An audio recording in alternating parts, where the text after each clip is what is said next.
This hated staircase, which I always climbed so dejectedly, smelled of varnish, and its smell to a certain extent permeated and strengthened that special sadness that I felt every evening. It made it, perhaps, even more painful for my receptive nature, because my mind was unable to fight it, because it acted on the sense of smell. When we are still asleep and perceive a toothache in the form of a young girl, whom we are trying hundreds of times to pull out of the water, or in the form of a Molière verse, which we repeat tirelessly, then what a great relief comes for us when we wake up and give an opportunity to get rid of the mind from the thought of a toothache with the heroic or rhythmic outfit. I felt something directly opposite to such relief. I inhaled the smell of varnish emanating from the stairs, and inhalation is much more poisonous than penetration through the brain, and therefore sadness at the thought that I had to climb the stairs took possession of me immeasurably faster,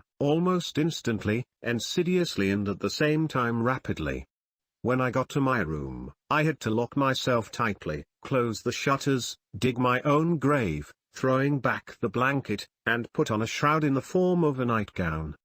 However, before burying myself in an iron bed, which was brought into my room, because in the summer it was very hot for me under the rep canopy that hung the other, large bed, I showed self-will. I resorted to the convict's trick. I wrote my mother a note, begging her to come up to me on an important matter, which I could only communicate to her verbally. I was afraid that my great-aunt Françoise's cook, who was assigned to look after me at Combray, would refuse to hand over the note. I was tormented by the fear that the request to give my mother a note in front of a guest would seem to her as impossible as it would be for an usher to hand a letter to an actor on stage.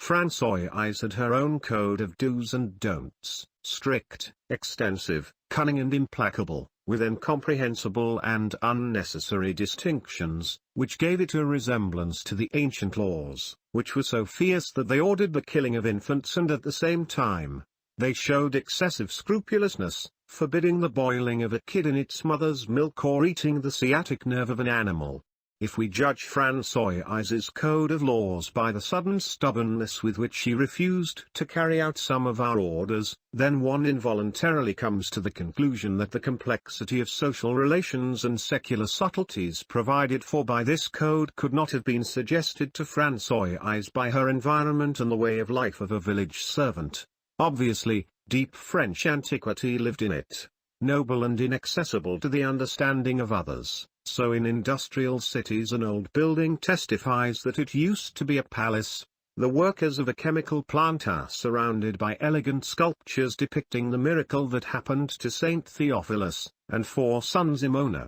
I could have a faint hope that in this case Françoise would violate the article of her code, according to which she had the right to disturb her mother in the presence of Mr. Swann because of such an insignificant person as I, only in case of a fire. But meanwhile this article Françoise expressed her respect not only to my relatives, this is how the dead, clergymen and monarchs are honored, but also to a stranger who is invited to visit, and this respect of hers, perhaps, would have touched me if I had read about him in a book, but it irritated me when Françoise expressed it, irritated her solemn and touching tone, especially solemn that evening, for the meal was sacred in her eyes, due to which she would not dare to violate her ceremonial,